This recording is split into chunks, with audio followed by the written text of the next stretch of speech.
고맙습니다.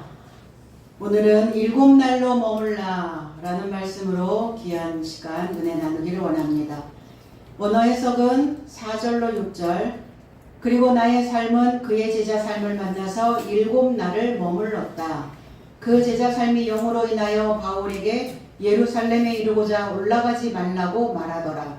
그러나 날 삶으로 나의 삶을 온전케 되었을 때에 나의 삶이 나와서 가는데 모든 삶이 부인과 자녀와 함께 성 밖까지 나의 삶을 환송하니 바닷가에 접해 무릎을 꿇어 기도하더라. 그리고 서로 삶을 인사하고 나의 삶은 배에 이르고자 올라탔고 저의 삶은 자기 자신에 이르고자 되돌아갔다 그랬어요. 먼저 해석은 집으로 돌아갔다. 개역성경도 집으로 돌아갔다 그랬는데 이건 이제 집이라는 단어가 아니라 자기 자신이라는 단어입니다. 두로에서 화물을 내립니다. 그리고 거기에서 배우고 있는 제자들을 만나게 됩니다. 배움이 있는 사람, 늘 가르침 안에 머물러 있는 사람, 그러한 사람들을 학생이라고 얘기합니다. 과연 우리는 무엇을 배우는가? 내가 어떤 지식을 터득하여 가는 것이 아니라 내가 알고 있는 것이 어느 정도의 수준에 있는가를 알아보는 겁니다. 그것이 제자들의 모습입니다. 요한복음 8장 31절에 그런즉 예수께서 그에게 믿는 유대인 삶에게 말씀하시더라. 만일 너의 삶이 내 말 안에 거하면 나의 참 제자다. 하나님에게서 난 자는 하나님의 해석의 말씀을 듣는데 너의 삶은 하나님에게서 나지 않았으니 이를 인하여 듣지 않는다 그랬어요. 예수 그리스도의 제자가 두 종류의 제자가 있다는 겁니다. 하나님을 알고자 배우고 있는 자가 있고 자기 자신들의 율법과 교리를 지키고자 하는 제자들이 있다. 오늘 주님이 만난 이 유대인 삶에게 말씀하시는 이 제자는 표면으로 믿고 있는 제자의 삶입니다. 진리와 영과 살아있는 영의 삶을 들을 길을 그리고 그 들을 길을 소유하고 있는 자는 배우면서 자유롭게 되지만 마귀아비에 속한 제자는 그 들음이 불가능하여 듣지 않고 있다는 겁니다. 자기의 개념 안에 빠져서 살고 있는 자입니다. 히브리어로 라마드라고 하는 단어입니다. 이 제자라는 단어가 배우다, 가르치다 라는 의미를 가지고 있습니다. 잠언서 30장 2절로 3절에 나는 다른 사람에 비하면 짐승이라. 내게는 사람의 총명이 있지 아니하니라. 나는 지혜를 배우지 못하였고 더 거룩하신 자를 아는 지식이 없거니와 그랬어요. 우리가 배우는 것은 지혜를 배우는 겁니다. 지혜는 태어날 때부터 가지고 태어나는 것이 아니라 그 아이에게 가르침을 통해서 교육을 통해서 지혜가 터득되어지는 것입니다. 짐승이다. 그 짐승의 삶은 어떤 삶인가? 미련한 자를 짐승이라고 얘기를 하고 있죠. 그리고 짐승의 삶은 분별력이 떨어집니다. 이게 물인지 이게 불인지 물불을 안 가리고 있는 자의 모습이기도 합니다. 그래서 이 짐승이라는 이 바르라고 하는 단어에서 불을 붙이다 이런 의미를 가지고 있어요. 그러니까 내 안에 어떤 불을 항상 붙이고 있는데 미련하고 어리석은 삶의 불을 끄지 않고 있는 겁니다. 그러니까 그 불타는 냄새는 고약하고 쾌쾌하고 숨이 막히는 그러한 냄새겠죠. 그래서 항상 내 비위가 거슬리게 되고 이게 바로 짐승이 가지고 있는 모습입니다.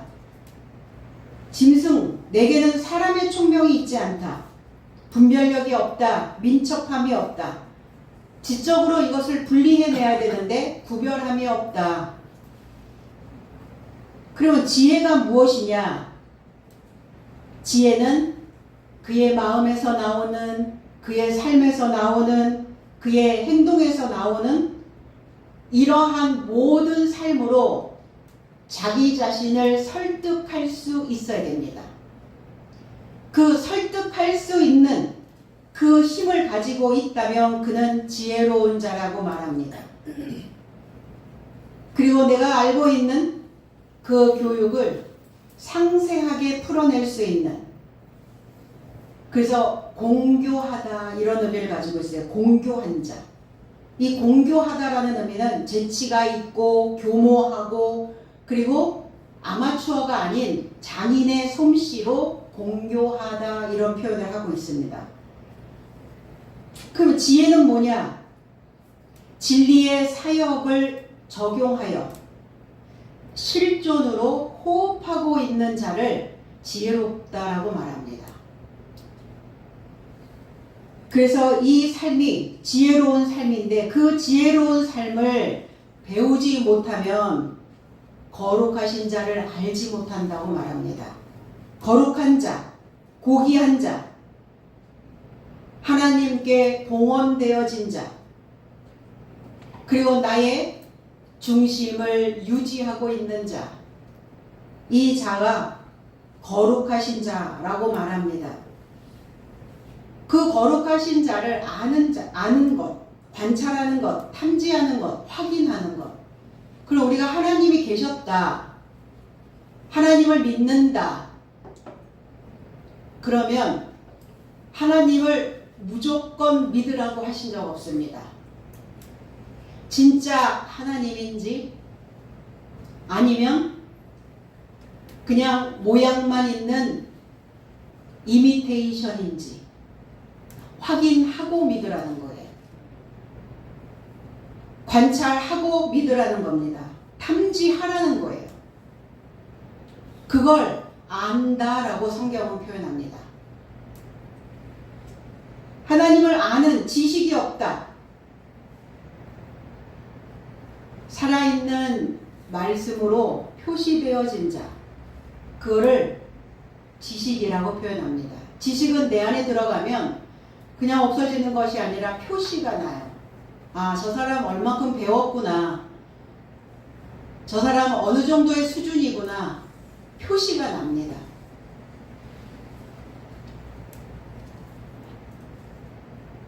바울은 제자들을 만나서 7날을 머뭅니다. 바울 사도 자체가 7날인 거예요.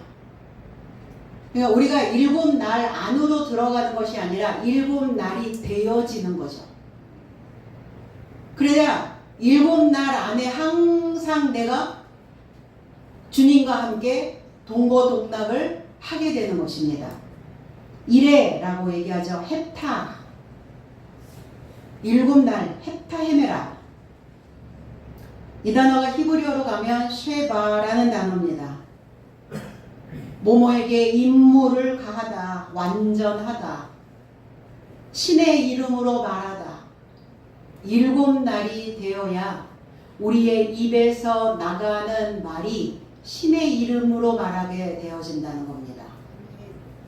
하나님의 이름으로, 하나님의 이름과 하나 되어져서 말하는 그 날이 7날.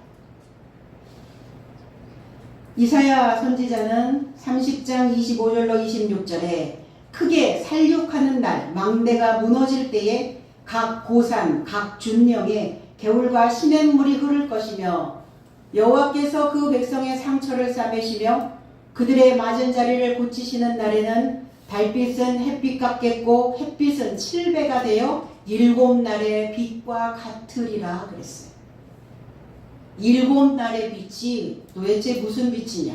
햇빛이 7배가 된다는 게 도대체 무슨 해라는 말인가? 지금 내리쬐는 이 해도 뜨거운데 이 해가 7배가 돼서 내리쬐다면 이 지구상에 살아남을 수 있는 생물이 과연 있을까? 다 타버리죠.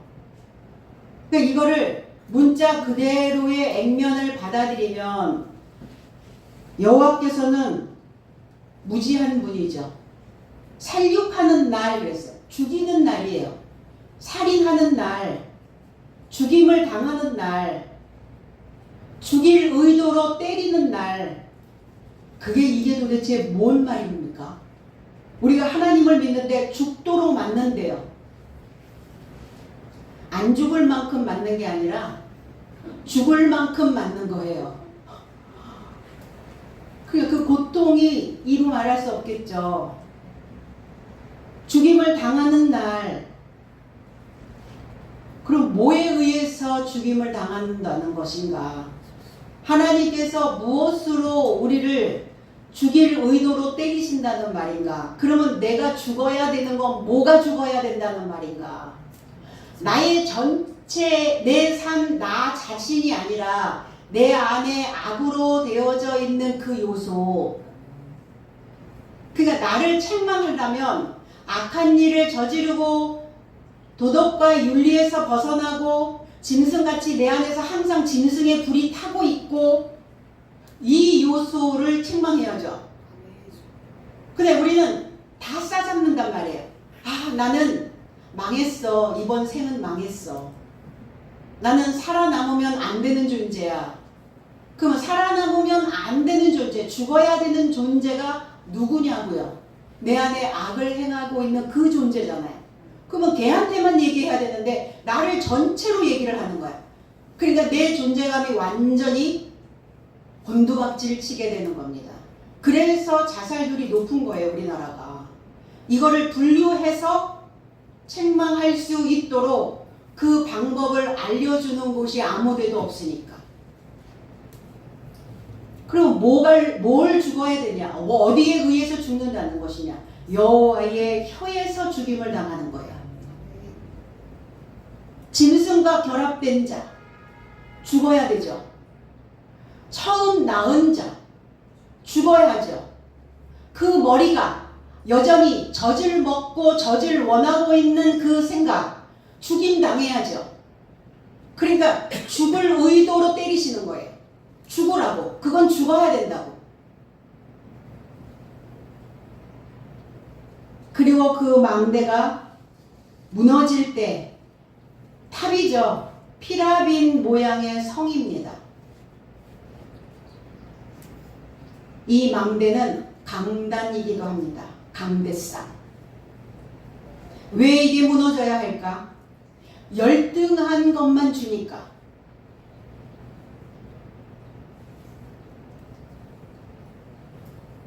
내가 우등한 삶이 될 수 있도록 그 강단에서 그 성에서 그 망대에서 던져줘야 되는데 늘 사람을 종으로 노예로 붙잡아 놓고 짐승처럼 맨날 다고다고 할 수밖에 없도록 그렇게 만들어 놓으니까. 그리고 인생들을 하늘로 올라가게 해야 되는데 땅으로 곤두박질 치게 만드는 이 물질계에 노예로 살게끔 만들어 놓는 그 망대는, 그 강단은 무너져야 된다는 겁니다.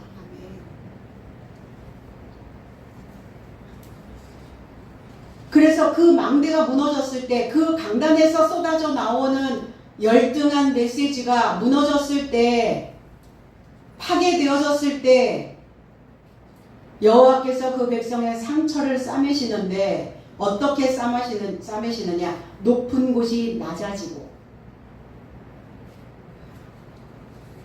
개울과 시냇물이 흐를 것이고. 그러니까 생각이 멈춰 있는 게 문제죠. 이 생각이 흘러가야 되는데, 내 감정이 흘러가야 되는데 그때 받았던 그 감정 상태에 멈춰 있는 게 문제란 말이에요. 그러니까 그건 죽어야죠. 그래서 살육하는 날이에요. 언제가? 오늘이. 흐르지 않으면 마릅니다. 그래서 맞은 자리를 고치시는 날에 달빛은 햇빛 같다. 이 달빛은 하얗다라는 의미를 가지고 있어요. 희다 이런 의미예요. 어디에서 하얗게 되었나? 어디에서부터 머리가 하얘졌나? 애굽입니다.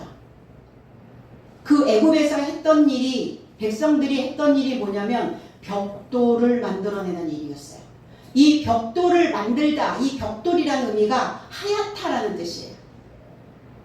그러니까 하나님의 지식으로 알게끔 그 강단에서 설교하고 가르치고 배우게 해야 되는데 머리가 하얘져 버렸어요. 아무것도 기록되어진 게 없어요. 하나님에 대하여. 그 전능자에 대하여, 거룩한 자에 대하여. 그래서 그 달빛은 햇빛 같아야 된다.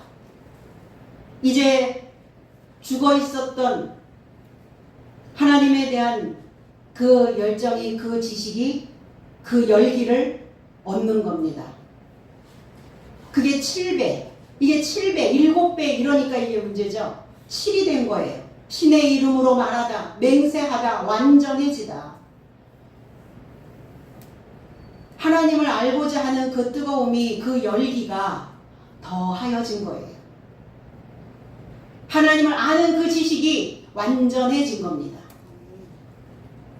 이제 하나님의 그 아는 것을, 성경 안에 있는 하나님에 대하여 이제 말하게 되는 거예요. 그때부터.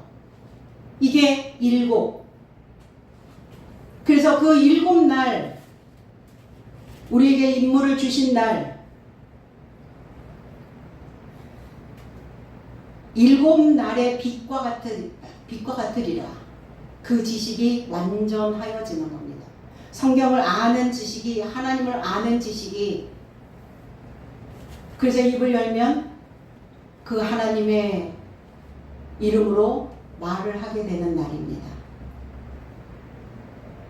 베드로는 주님께 이렇게 물어봤죠. 형제가 범죄하면 7번까지 할까요? 그랬어요. 1, 2, 3, 4, 5, 6, 7. 7번. 그 수사가 아니죠. 숫자가 아니죠. 그러니까 주님은 무슨 7번이냐? 7 삶에 70번까지 해라.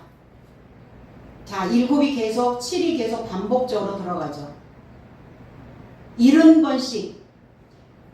7 삶에 70번.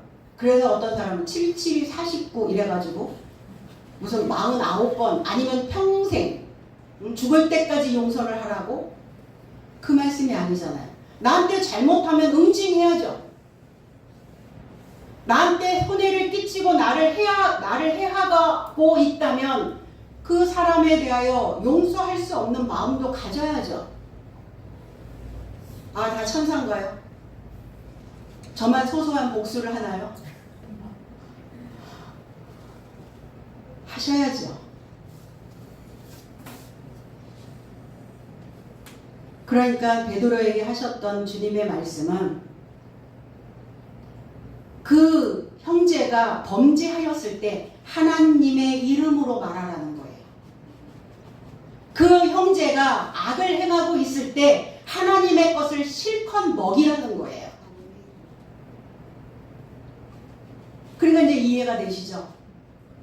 나한테 잘못해도 용서하고 뭐 하면서 나는 밤새 잠 못 자고 시달리면서 나만 시달리면 끝나나요? 그런 억울한 신앙생활을 왜 해요?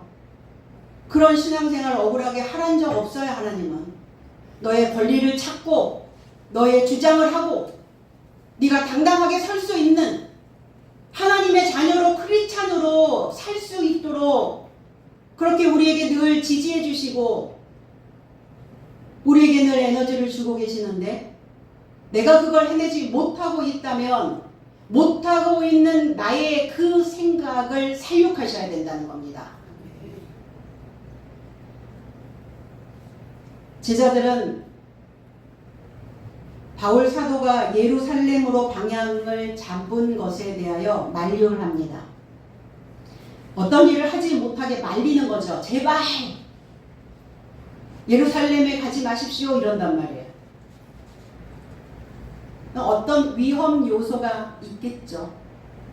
그러니까 거기에 가면 이 제자들이 영으로 인하여 그랬어요. 영으로 하나님의 말씀을 통해서 그리고 흘러가는 그 모습을 보면서 아, 바울 사도가 이제 예루살렘에 가면 그가 거기에서 순교를 당할 수도 있겠구나라는 생각을 한 겁니다. 제자들이. 그래서 예루살렘에서부터 마지막 전도 여행을 시작하게 됩니다. 평화의 터가 있는, 평화의 외침이 있는, 평화의 가르침이 있는 7날이 되어진 바울 사도가 그 예루살렘에서 이 완전한 지식을 실컷 먹어야 되는 그 백성들을 외면할 수가 없다는 겁니다. 거기에 단 한 명만 있어도 발걸음을 재촉하게 되는 것이죠. 좋은 군사로서 자신의 감정을 넣어두고 그리고 순교를 각오하고 다짐하는 바울 사도의 초연한 모습이기도 합니다. 그냥 그 모습을 보면서 제자들도 더 이상 설득할 수 없음을 알게 됩니다. 그렇게 될 수밖에 없는 일이라고 생각을 하는 거예요. 그러면서 하나님의 뜻을 헤아려 보는 것입니다. 우리가 살아가는 동안 왜 이게 이렇게 됐지? 라는 생각을, 아쉬움을, 미련을 가질 때가 있어요. 그러면 그렇게 될 수밖에 없는 일이야. 그렇게 될 수밖에 없었어. 그렇게 될 수밖에 없는 그 안에는 하나님의 의도와 하나님의 뜻이 담겨져 있다는 것을 우리는 분명히 알고 가셔야 된다는 겁니다. 여러 날을 지난 후에 그랬어요. 그 날을, 7날을 지난 후, 지났다가 아니라 완전히 갖추다 이런 뜻이에요. 7날로 갖춰지다, 7날로 철저히 마련하다 이런 뜻이에요. 그러니까 지난 후 이런 맥락의 내용들이 많이 있죠. 디모데후서 3장 16절로 17절에 모든 성경은 영적 하나님이며 교리를 향하여 책망을 향하여 직접 회복을 향하여 의 안에서 훈육을 향하여 유익하니 이는 모든 선한 일을 향하여 온전하게 나오게 된 것이니 하나님의 사람이 온전케 있고자 함이다. 그래서 이게 온전하다는 단어예요. 지난 후가 아니라 7날로 온전히 7날로 철저하게 바울 사도의 지식의 레벨이, 지식의 수준이 우리가 형용할 수 없을 만큼, 우리가 생각할 수 없을 만큼의 상당히 높은 수준의 레벨을 가지고 있습니다. 그럼에도 불구하고 바울 사도는 내가 7날로 철저하게 준비해야 된다. 바울 사도 안에 살육해야 됐던 그 시점들이 있었잖아요. 내 안에 있었던 사울의 요소들이 늘 있거든요. 나는 나를 쫓아 죽노라. 이런 단어가 뭡니까? 하나님의 7날을 향하여 가는데 우리가 7날을 향하여 가는 동안 내 안에 항상 방해 요소들이 있어요. 그러니까 그 나를 쫓아서, 빛을 쫓아서 하나님을 아는 그 지식이 내 안에 들어온 만큼 내 안에 사울적 요소가 죽어야 된다는 겁니다. 그러니까 준비하고 이게 완전히 잘 준비되었나 또 다시 검토해보고 누구 손에 맡겨서 설교를 작성하는 그러한 목자가 아니라 내가 그 설교를 작성하고서도 혹시 미흡한 부분이 있지 아니한가 또 검토하고 이게 진정한 지도자의 스승의 모습이어야 된다는 겁니다. 그냥 책임감 없이 툭 던져주는 것이 아니라 7째 날 삶으로 바울 사도는 온전하게 남았다는 겁니다. 하나님이신 말씀을 절대적 존재로 인식을 하는 거죠. 절대적. 그러니까 그 절대적 존재가 어디에 계시느냐? 성경에 계시다는 겁니다. 말씀에 계신다는 거예요. 그러니까 이 성경 해석에 절대적인 가치를 둬야 되는 거예요. 가치. 쓸모 있고 중요한 것을 뜻할 때 그거 가치가 있어 이렇게 얘기하잖아요. 절대라는 것은 어떤 조건에서도 변하지 않는 소중함을 절대라는 단어를 씁니다. 그거 절대로 바뀌면 안 돼. 그거 절대로 이만큼 해놔야 돼. 절대라는 단어. 변하지 않는다는 거예요. 그럼 우리가 하나님을 믿는 이 믿음이 절대적이라면, 하나님이 절대라면 어떠한 상황이 와도 어떤 조건에서도 변하지 않아야 되는 거예요. 상황에 따라서, 내게 주어지는 조건에 따라서 바뀌죠. 변하죠. 변질되죠. 그건 하나님을 절대적 가치로 두지 않고 있기 때문입니다. 그래서 과연 내 안에 짐승처럼 불타고 있는 그 사상이 절대적인가? 아니면 그리스도 예수의, 오늘 사도 바울의 그 말씀이 절대적인가? 누구의 절대적 기준인지 우리는 늘 확인하며 가야 된다는 것입니다. 그러니까 그게 확인이 되려면 도구가 필요하죠. 도구가 뭐냐? 길도자에 갖출 구자예요. 우리가 진리로 길을 가기 위해서 갖춰야 하는 것을 도구라고 얘기합니다. 그 우리의 도구는 성경이죠. 우리가 이 진리의 길을, 이 좁은 길을 가는데 이게 나에게 도구가 되어져야 돼요. 나를 비춰봐야 돼요. 내가 어디에 머물러 있는지, 어느 조건에 머물러 있는지, 어떤 절대적 가치를 내 안에 두고 있는지, 물질인가? 아니면 사람들인가? 땅에 있는 모든 것들인가? 아니면 하늘인가? 도구가 있어야 내가 온전케 되어질 수 있습니다. 그 부인과 그 자식들이 전송을, 배웅을 환송을 합니다. 처자라고 이렇게 되어져 있죠. 처, 아내, 부인. 우리는 하나님의 아내, 우리는 하나님의 부인, 귀내라는 단어예요. 그리스도 예수의 신부되어진 자들은 존귀한 자여야 됩니다. 아무나 신부감으로 맞아들이지 않아요. 될 만한 사람들, 떡잎이 나왔는데 떡잎이 가능성이 있는 사람들을 받아들인다는 거예요. 그렇지 않으면 중간에 가지를 치시겠죠. 계시록 21장 9절에 그리고 최후 7 재앙이 가득한 7 대접을 가진 7 사자 삶에서 하나가 나를 향해 왔다. 그리고 나와 결합하여 전하여 말하되 이리 와라. 내가 희생양의 아내인 신부를 너에게 보여줄 것이다. 그랬어요. 사도 요한에게 7 재앙이 가득한 7 대접을 가진 7 사자, 7개가 아니라 우리 7 맹세되어지고 서약되어지고 실컷 먹일 수 있고 하나님의 이름으로 말할 수 있는 그 소식을 가지고 있는 그 사자가 사도 요한을 향하여 왔습니다.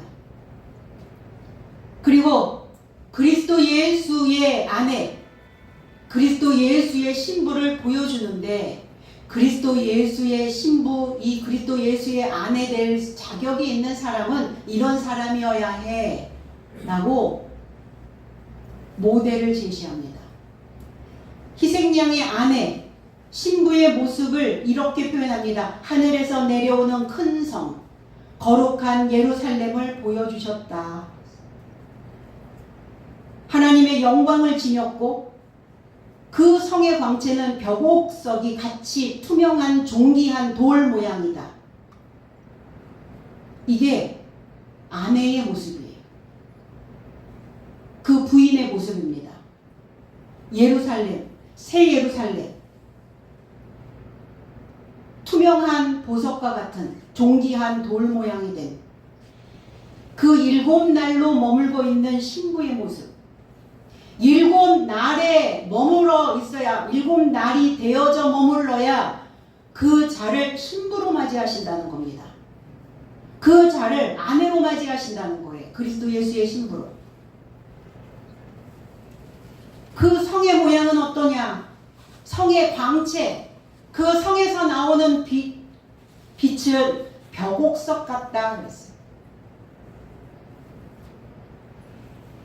그 성의 문은 12문입니다.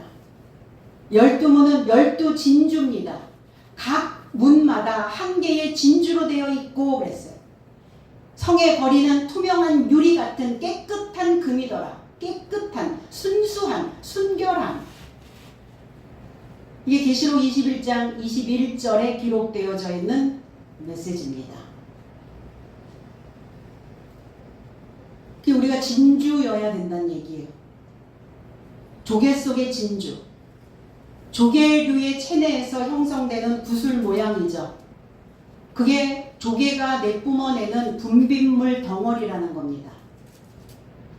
우리의 생각에서 하나님의 그 지식을 뿜어낼 수 있는 그게 진주, 지식이 뭉쳐서 만들어진 영롱한 빛을 띤 그게 진주와 같은, 이 진주는 건강과 부귀와 장수를 상징하기도 합니다. 그래서 여인들의 장신구로 상당히 많이 활용이 되어졌죠. 인공적으로 조개 속에 진주 핵을 집어넣어서 기른 것을 양식 진주라고 얘기합니다. 양식 진주와 천연 진주는 가격면에 있어서도 엄청난 차이가 있기는 하지만 빛에도 차이가 많이 나고 모양에도 차이가 많이 나고, 그래서 천연 진주는 이렇게 서로 이렇게 부딪혀도 소리가 거의 나지 않는데요. 아주 낮고 묵직한 울림만을 남긴답니다. 그러니까 이 천연 진주는 내면의 밀도가 굉장히 단단하고 치밀해서 가벼운 소리를 내뱉을 틈이 없다는 겁니다. 그래서 인공적으로 만들어진 거냐 아니면 천연에서 만들어진 거냐. 그럼 하나님의 말씀의 핵을 우리가 강단에서 쏠 때 그 내면의 밀도가 단단해질 수 있도록 그 말씀 한 단어 한 단어들을 치밀하게 세세하게 풀어서 넣어줘야, 그래야 천연 진주가 되어질 수 있다는 겁니다. 그래서 외부에서 어떠한 상황이, 어떤 조건이 내 안에 만들어져도 가볍게 소리를 내뱉지 않는다는 거예요. 하잖아요. 하지 않는다는 거예요. 소리를 그렇게 내뱉는다는 건 텅 비어 있다는 겁니다. 틈이 너무너무 많으니까 울림이, 여러분 동굴 속에 들어가서 소리 내보셨죠? 지하도 같은 데 가서 소리 내보셨죠? 어때요? 속이 꽉 차 있지 않으니까 울림이 엄청 크잖아요. 이게 바로 아내의 모습입니다. 자식은 나아진 자죠. 내 속으로 나았어, 이렇게 얘기하잖아요. 근데 육신의 부모는 겉만 나았어. 영적인 부모는 속도 나아줘야 돼요. 속이 이렇게 단단하고 밀도가 높아질 수 있도록. 이게 속 나아주는 부모거든요. 로마서 9장 7절로 8절에 아브라함의 씨가 모두 자녀 삶은 아니요, 오히려 이삭 안에 있는 너에게 씨라 초청될 것이다. 하나님의 자녀 삶은 저런 육체의 자녀가 아니라 이것이니 오히려 연결된 소식의 자녀가 씨에 이루고자 인정된다 그랬어요. 하나님의 말씀을 지닌 자녀는 떨어져 나간 것이 아니라는 거예요. 이스라엘 모두가 이스라엘이 아니고 아브라함의 씨가 모두 아브라함의 자녀 삶이 아니다. 이삭 안에 있는 자를 씨라 초청하신다. 자유자에게서 났느냐, 사라냐, 아니면 종살이 하고 있는 하갈이냐. 사라라고 하는 의미는 다투다 이런 뜻이에요. 이삭이라고 하는 의미는 웃음이란 뜻이에요. 왜 웃어요? 뭐 때문에 웃음이 나옵니까? 맞는 말을 했을 때 웃음이 나와야 돼요. 근데 우리가 맞는 말을 하면 지적당했다라고 생각하니까 불쾌하게 생각하잖아요. 아니죠. 아, 맞아. 그 말이 맞아. 비로소 내 안에서 웃음이 나오는 겁니다. 내가 내 모습을 보고 아, 맞아. 내가 이런 모습이 있었어. 그렇지. 이런 어리석음이, 이런 짐승 같은 생각이, 그걸 깨달았을 때 웃음이 나와야 해요.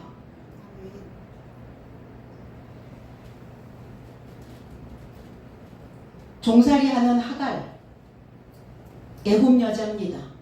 이스마엘을 낳죠. 도망이란 뜻입니다. 여기에서 조금 조건이 안 좋으면 도망가고, 조건 좋은 데를 계속 쇼핑하러 다니죠. 신앙의 쇼핑, 말씀의 쇼핑. 그래갖고 또 막 장바구니에다가 잔뜩 담아놨다가 막상 또 꺼내보면 살 게 없네. 건질 게 아무것도 없어요.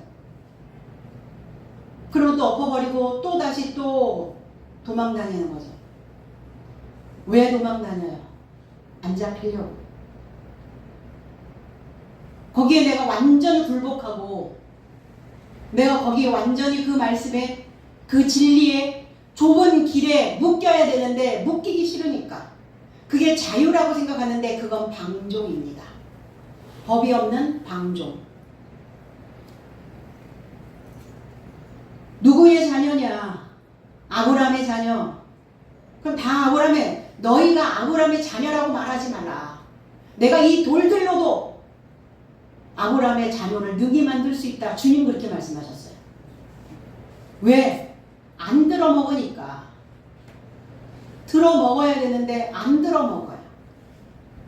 왜 안 들어 먹어요? 죽여야 될 대상들을 하나도 안 죽였단 말이에요. 내 안에서. 뭐만 했어요? 귀동냥만 하고 다닌 거예요.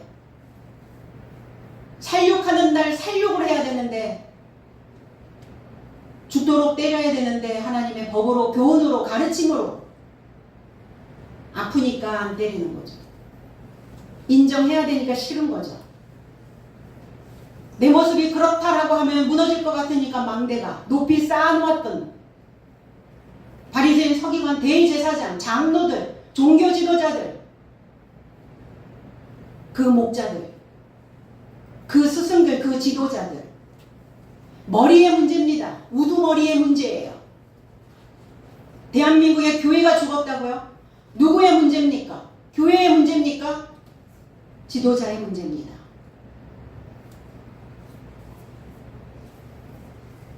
그럼 뭐 하셔야 돼요? 꿇어야죠. 아, 자존심 상해서 싫으신가요? 하나님을 버릴 만큼 자존심이 더 센가요?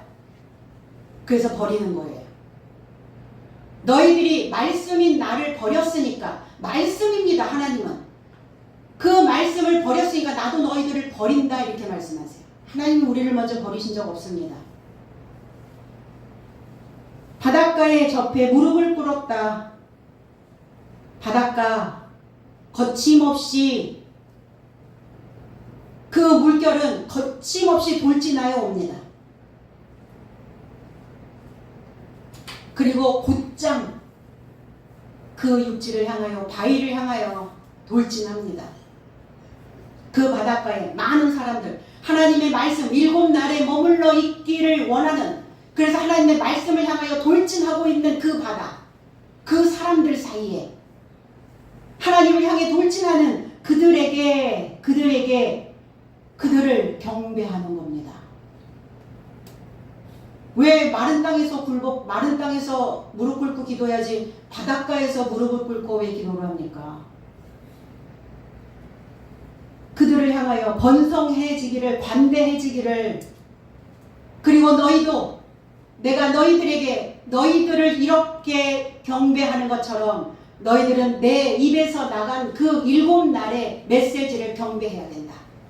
그건 곧 하나님을, 그리스도 예수를 경배하여 그리스도 예수 앞에, 하나님 앞에 굴복하는 자들의 모습이다. 이 말씀 앞에 굴복이죠. 우리가 누구 사람 앞에 굴복하래요? 말씀 앞에 내가 무릎 꿇는 거예요. 그리고 기도했습니다. 하나님을 향하여 소망하는, 하나님을 향하여 나에게 어떠한 상황이 벌어졌을 때 우리가 할 수 있는 기도, 왜 기도합니까? 하나님, 내가 지금 이러한 악에 바쳐서, 분노에 치받쳐서 분별할 수 있는 생각을 잃어버렸습니다. 하나님, 나를 중재하여 주시옵소서. 악과 선의, 좋고 나쁨의 그 사이에서 나를 중재해 주십시오. 이 기도입니다. 그리고 배에 오릅니다. 걸어 오르다, 이런 뜻이에요. 배에 오르다. 에피바이노, 연결되어 걷다. 하늘과 연결되어졌어요. 하늘과 우리의 발이 연결되어져 있어야 됩니다. 근데 땅과 연결되어져 있는 자들이 있죠. 땅과. 그러면 땅과 연결되어져 있는 발은 어때요? 발을 못 들어요. 발을 질질 끌고 다녀요. 근력이 없어요. 발을 사뿐사뿐 뛰어야 되는데 온몸에 실려 있는 것들이 너무나 무게가 많으니까 끌고 다니는 거, 다리를 질질. 병든 자들의 모습입니다. 이 발이 하늘에 묶여있는 자는 발이 훅훅 올라오죠. 아이들 걸어 다니는 거 보셨죠? 어떻게 걸어 다니는가요? 노인들 걸어 다니시는 거 보셨죠? 어떻게 걸어 다니는가요? 다르잖아요. 활기가 있고 에너지가 있는 아이들은 발을 봉중봉중 띱니다. 우리 신앙인들도 하나님의 말씀이 내 발목에, 하늘에서 내려오는 그 산 지식이 내 발목에 묶여 있다면 우리의 발이 들려요. 발이 경쾌해져요. 아휴, 오늘 또 도살장에 끌려가는 사람처럼 발을 질질 끌고 오시지는 않으셨겠죠? 설마? 얼른 가고 싶다. 이 경쾌한 발걸음이. 가기 싫은데 이러면서 질질 끄는 발걸음. 그게 아니라 검중검중 뛰어서 걸어 오르다, 이런 뜻이에요. 발목에 힘이 붙어야 걸어 올리죠. 사람들의 이 발이 빠른 쾌락에 맞춰져서 재배선되지 않고 자신의 마음과 걸어가는, 우리는 내 마음과 내 생각과 같이 걸어가는 발이어야 된다는 겁니다. 생각은 따라오지 못하고 내 몸은 저만치 가 있고 행동은 빨리 나가고 말은 빨리 나가고, 그리고 뒤늦게 후회하고, 내가 그런 말을 하지 말았어야 되는데, 내가 거기 가지 말았어야 되는데, 이렇게 되죠. 그러니까 우리의 마음과 걸어가는, 그러니까 느린 보상을 요구하셔야 돼요. 빨리. 외국 사람들이 그러잖아요. 대한민국 사람들의 공통된 언어, 빨리. 미처 내 마음을 발견하지 못하고 내 생각을 분별하지 못하는, 느린 보상을 배워가는 겁니다. 절제되고 균형 잡힌 믿음으로 그렇게 승선을 해야 흔들리지 않고, 그래야 내 자신을 덜 해치고, 그래서 7날 안에 단단하게 만들어져서 항해를 하는 겁니다. 바울 사도는 걸어오르며 건너옵니다. 건너오는 사람들을 맞이하고 바울 사도도 건너오고, 우리도 건너와야 되죠. 죽음의 땅에서, 땅에 얽혀있는 그러한 삶에서 건너와야 돼요. 건너와야 값이 나갑니다. 귀하고 흔해 터진 것이 아님을 이렇게 말한 적이 있어요. 이거 말이야. 이거 건너왔어. 들어보셨죠? 이걸로 말씀드릴 것 같으면 건너온 물건이야.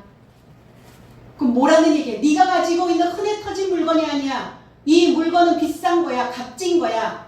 시중에 없는 거야. 건너와야 인생도 존귀해질 수 있어요. 나의 생각에, 나의 감정에, 나의 중심에 묶여있으면 값이 헐값이 돼버려요. 천해져요.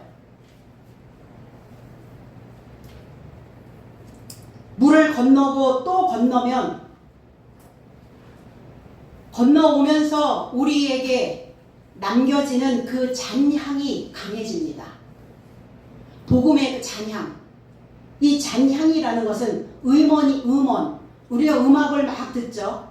근데 음악을 막 듣다가 음악이 멈춰서 있음에도 불구하고 직접 들을 수 없게 된 뒤에도 주위의 물체의 반사로 인해서 그 음이 계속 존재하는 현상이 잔존음, 잔향음이라고 얘기를 해요. 우리가 굉장히 그 오케스트라의 이런 그 음악회에 갔다가 그 막 웅장한 음악 소리를 막 듣고 나왔어요. 나왔는데 내 안에 잔향이 계속 있는 거예요. 물을 건너오면서 계속 그 소리가 내 안에 계속 있는 거예요. 바닷가에서 살고 있는 사람들은 그 바닷 물결, 파도 치는 그 잔향이 계속 그들의 속에 있답니다. 이 잔향의 시간은 내가 그 음을 얼마큼 흡입하느냐에 따라 다르다는 거예요.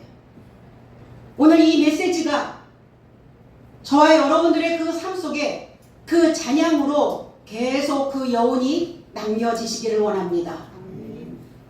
그래서 건너가고 또 건너가고 또 건너오고 또 건너오고.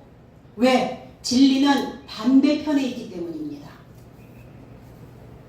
건너와야 찾을 수 있어요. 이제 그들이 집으로 갑니다. 집이 아니라 에이스 투 이디오스라는 단어예요. 이디오스.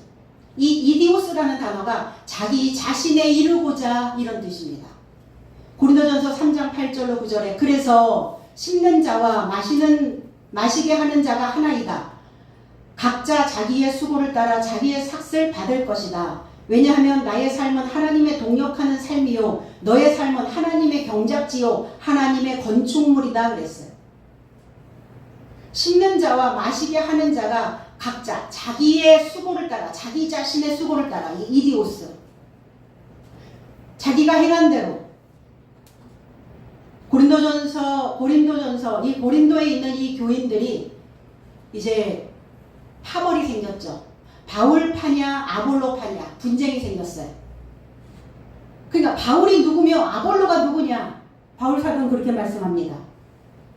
각자 자신에게 주신 봉사자다. 바울은 심고 아볼로는 마시게 했다. 나는 너희들에게 씨를 뿌리고 그러나 아볼로는 또 물을 줘서 마시게 했고 그런데 오로지 하나님은 자라게 하시느니라. 심는 자 마시게 하는 자 아무것도 아니다. 자라게 하시는 하나님이 위대하신 분이신 것이다. 그럼 7날로 머물 봉사자가 받는 싹은 뭐 하는 거냐? 심기도 하고 마시게도 하고 자라게도 하는 거예요. 이게 7날이 되어진 봉사자가 받을 몫이고 싹이고 품삯입니다. 나의 삶은 내가 하나님의 밭이고 하나님의 건축물이다. 나의 심령의 밭에 어떤 씨가 뿌려지고 있고 어떤 물이 주어지고 있는가? 나는 과연 자라고 있나? 성장했나? 아니면 여전히 안진뱅인가? 7째 날의 복음, 하나님의 건축물이 되어지려면 7째 날의 복음을 들어야죠. 그 복음은 해석된 말씀입니다. 그 해석된 말씀으로 내가 되돌려야 내가 하나님의 경작지로 경작이 되어져서 수확할 수 있고 하나님의 전으로 건축되어져서 하나님이 거하시는 하나님의 거룩한 집이 되어질 수 있습니다. 우리 모두가 다 오늘 7날로 머물며 자라나시기를 예수 그리스도의 이름 안에서 축복드립니다. 기도하겠습니다.